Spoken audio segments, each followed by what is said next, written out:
Welcome to the Community Clicks Media Group training videos. And today in our CRM, we're going to be discussing the ability to create tasks. So we've pulled up our South Rock Test 1 contact that we've been working with and populating some information in over the last few training videos. So let's pull up the task tab here, click on that. And we're going to see anything that's already been assigned to this contact as far as the task is concerned. So you see there's 2 tasks already that have been on the incomplete task list here. So we have an appointment to sign the contract, and we need to receive the add copy and graphics logo. So this is the task. This is the ability to apply a flag to that. So that's something that's more important. If you have a long list of tasks that will come up and will show up in this, and you can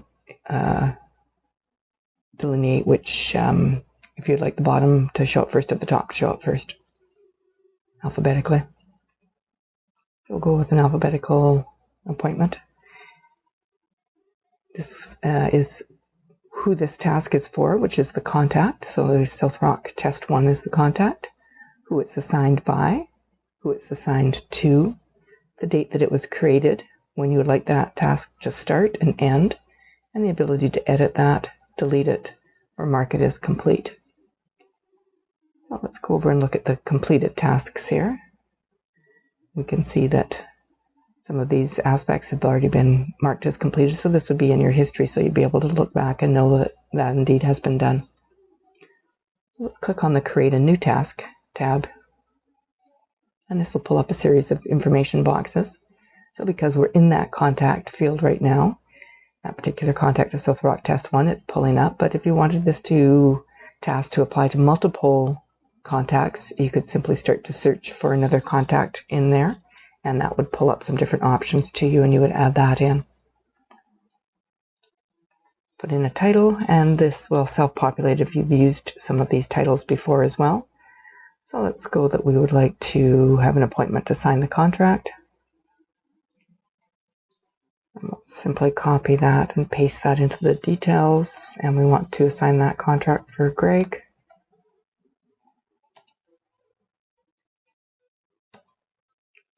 And we're going to meet at the travel agency because South Rock 1 is a travel agent. And we have the ability to link to sales or link to sales leads, and we'll go through that in a future training video. We also can assign a specific color for this task, and you might want to start color coding those, perhaps all blue for magazine ads, red maybe for meetings because they're an important task to have done, yellow for phone calls, whatever you would like to do. And if there's any attachments that you feel need to go with that. So if you're meeting someone for an appointment for a contract, you might want to browse and look for that contract so that it's in this appointment schedule with you as well. Who that task is assigned to, who is going to be physically meeting, when that will start and end, and if there's no specific time, you can check off this box, but if you would like to have a specific time, for example, for a meeting, you would like to start that meeting at 9:30 a.m., and you'd like that to end by 10:45. Now, if this was a repetitive task, you could specify how frequently you would like to see that repeated on a daily basis, weekly, monthly, and you could put in the amount of times that you would like that done as well on that day, week, or month. You can click off the Keep Task Private, and you could set up a reminder. So say you would like to remind yourself 2 hours before that appointment, and you'll receive an email to your inbox. Let's create that task.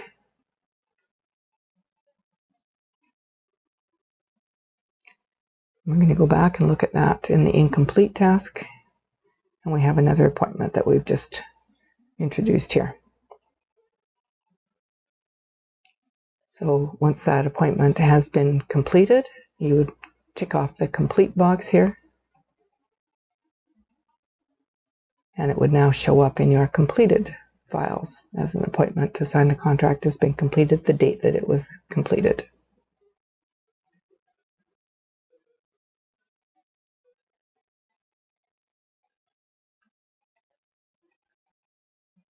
So if we want to go and we want to look at that on your calendar, you can pull up your calendar up at the top right of your taskbar. And you'll be able to see any appointments or schedules, anything that you have put in here. And again, if you're color coding it, this will make it much easier for you to graphically be able to pull out different tasks that you've assigned to yourself. Anything that is crossed off is something that's been completed.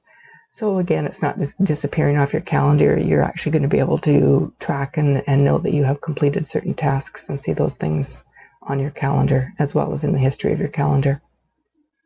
So you can pull up your calendar by the day, by the week, and scroll through the different weeks if you like, by the month, and you could scroll through the different months as well.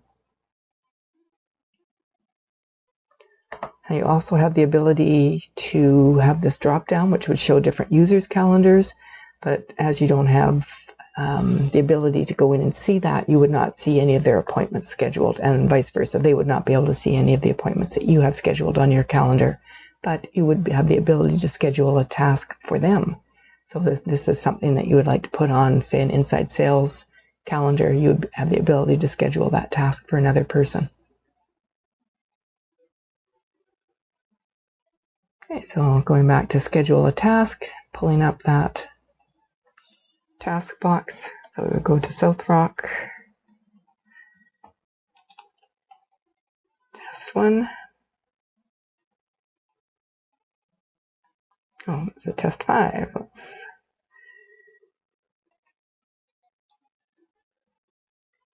Let's create an appointment to sign a contract again for South Rock Test 5. And again, copy, put any details that you'd like to have in there. The ability to link to sales or sales leads, assigning a specific task, any attachments, who that's assigned to, when you'd like that to start and end, and create that task.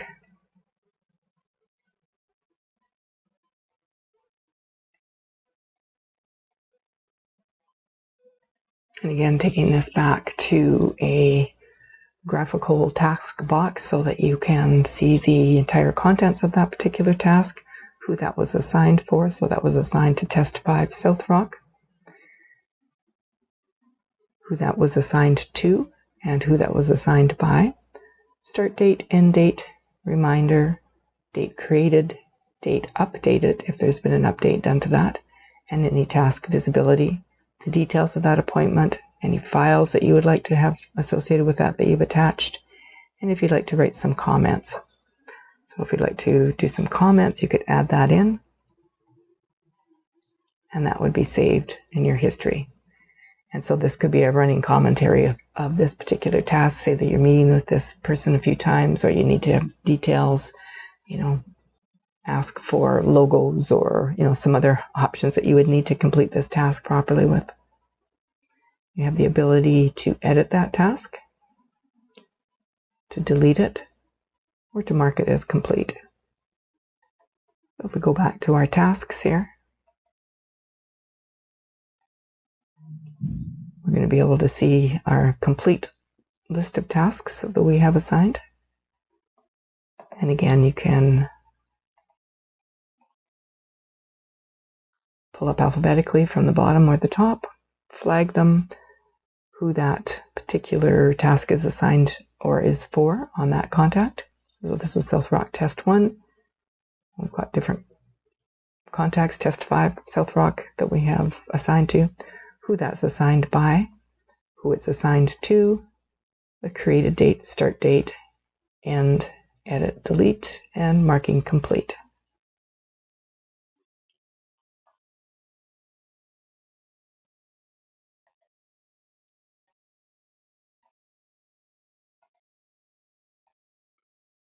So, pulling up this Test 5 South Rock. This has been the training video for how to create tasks. If you've got any questions, please feel welcome to call or email. And we'll be discussing in future videos the opportunity to create sales leads, or sales. So stay tuned.